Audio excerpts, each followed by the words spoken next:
Our liturgical season moves very quickly this year. We went from Christmas to Epiphany and now to the call of the disciples. We skip over the baptism of Jesus, and Lent is right around the corner. So there isn't much time. So right away, right after Jesus is a baby, he's calling disciples because we don't have time to wait until he grows up. It's John's version of the call of the disciples, a little bit different than Matthew, Mark, and Luke. So as you heard today in John's gospel, these two disciples, Andrew, who's named, the other disciple isn't named, but all through John's gospel he's not named.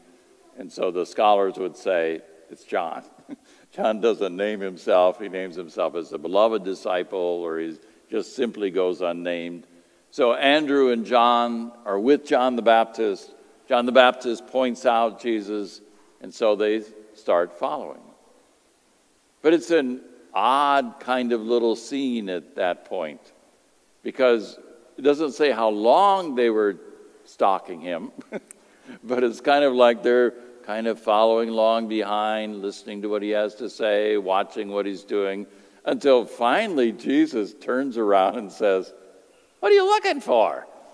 Like, what's with you two guys that just keep creeping behind me all this way? Where I go down this street, they follow me. I go down this street, they follow me. So, what are you going to rob me or something? What are you looking for? And I think it caught them off guard, because then their response is odd too. Where do you live? Well, I live at 1334 South 9th. Is that all you wanted to know? Where do you live? Where do you live? Where do you stay? Jesus is very welcoming at that point. Well, come on and see. Come and see my house. And I don't know if he spent a whole lot of time showing him around the house. Okay, here's the living room. Here's my bedroom. There's a little kitchen over here.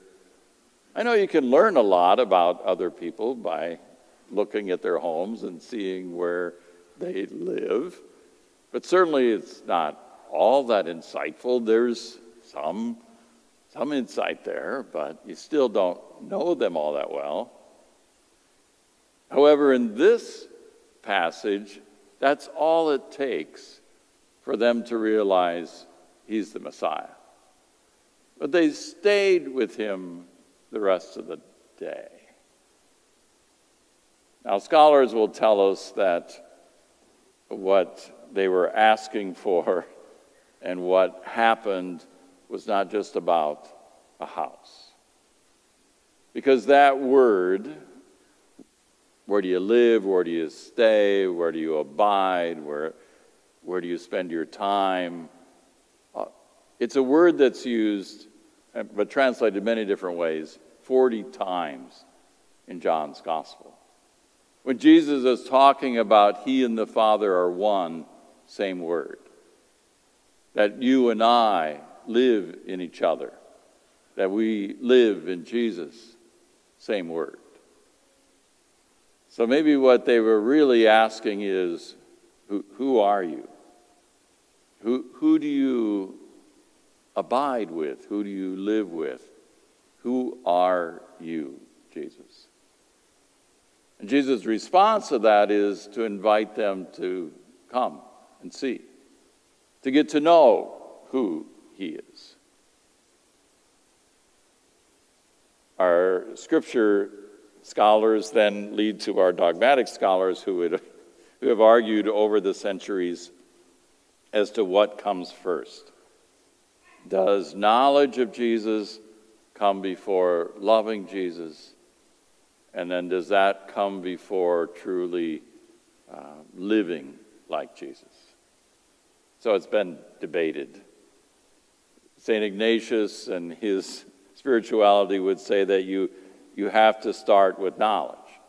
You can't love Jesus without knowing him. Others who are more heart-centered would say, no, before you can really know Jesus, you have to love him, and it's the loving him that helps you to know him. So you can debate that all you want. Either way, we have to know and to love. I always thought C.S. Lewis had an interesting approach in God in the Dock, where he says you don't really know Jesus until it pushes you up to credulity, where you begin to question whether this could be or not.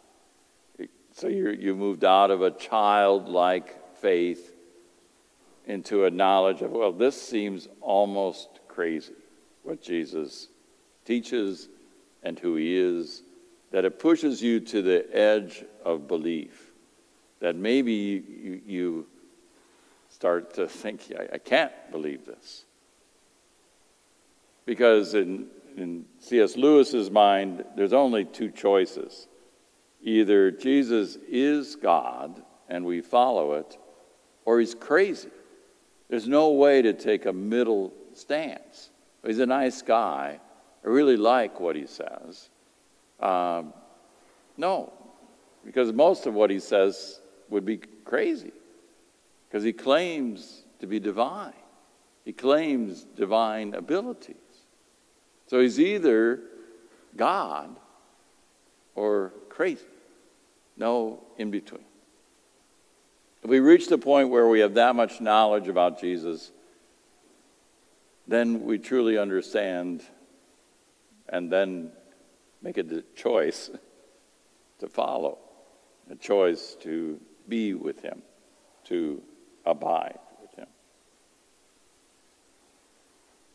I think Jesus' question that he has for Andrew and John is a question that he has for each of us as we're looking at being disciples of his.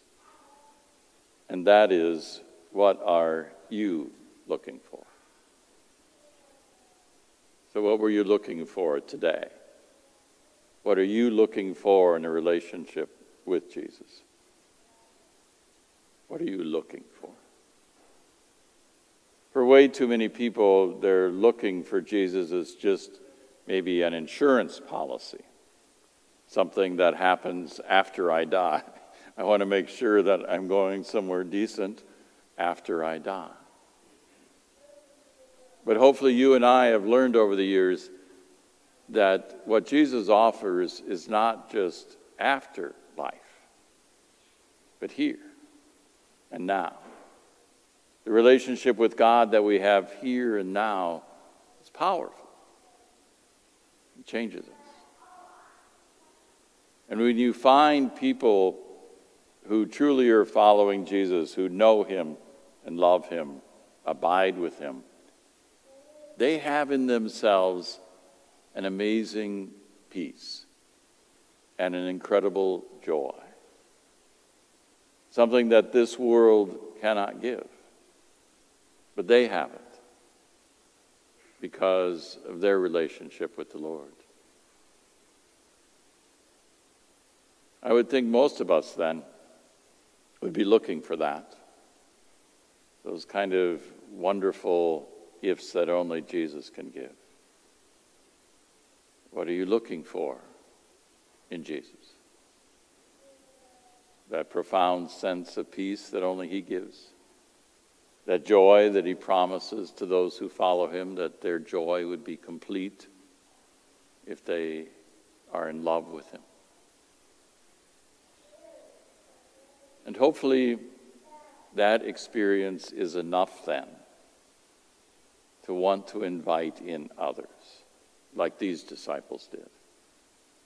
To say right away, I can't keep this to myself. I know somebody who needs what I got here, who found what I found. To invite them in that same transformation that changes us, as it changed these, so that they couldn't even bear the same name anymore.